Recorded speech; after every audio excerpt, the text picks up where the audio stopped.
প্রতীক বরাদ্দ নিতে এসে হলরুমে প্রবেশের সময় প্রতিপক্ষের সমর্থকদের বাধার সম্মুখীন হয়েছেন কাঞ্চন পৌর মেয়র রফিকুল ইসলাম রফিক।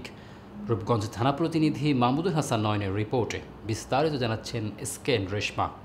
এতে দীর্ঘক্ষণ হাতাহাতি ও হট্টগোলে পরিস্থিতি সংঘর্ষী রূপ নেয়। পরে রূপগঞ্জ উপজেলা নির্বাহী কর্মকর্তা আহসান মাহমুদ রাসেল ও ওসি দীপক চন্দ্র সাহার হস্তক্ষেপে পরিস্থিতি নিয়ন্ত্রণ করা হয়।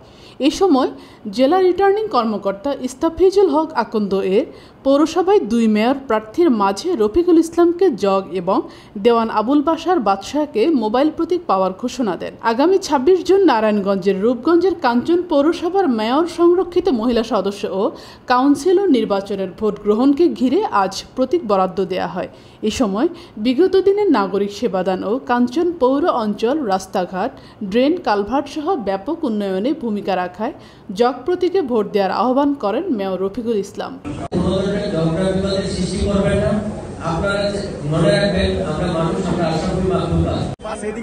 সামনে রেখে আজকে আমাদের প্রতীক বরাদ্দ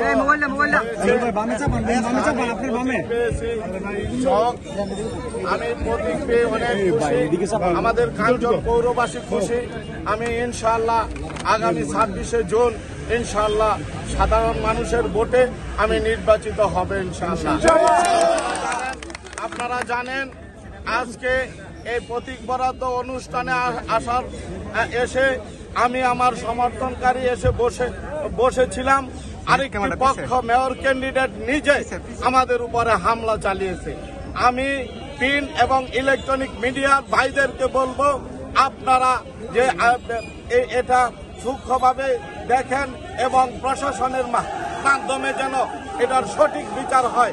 এটা আচরণবিধি লঙ্ঘন হয়েছে কিনা আমি প্রিন্ট এবং ইলেকট্রনিক মিডিয়ার মাধ্যমে আমি রিটার্নিং অফিসার এবং পুলিশ প্রশাসনকে বলবো, আপনারা তদন্ত করে দেখে আমার যদি দোষ হয় আমাকে জবাবদিহিতার কাঠগড়ায় দাঁড়া করাবেন। নয়তো আমার প্রতিপক্ষ কেন অহেতুক হামলা চালালো তার সুষ্ঠু তদন্ত করে বিচারের দাবি আমি জানাচ্ছি।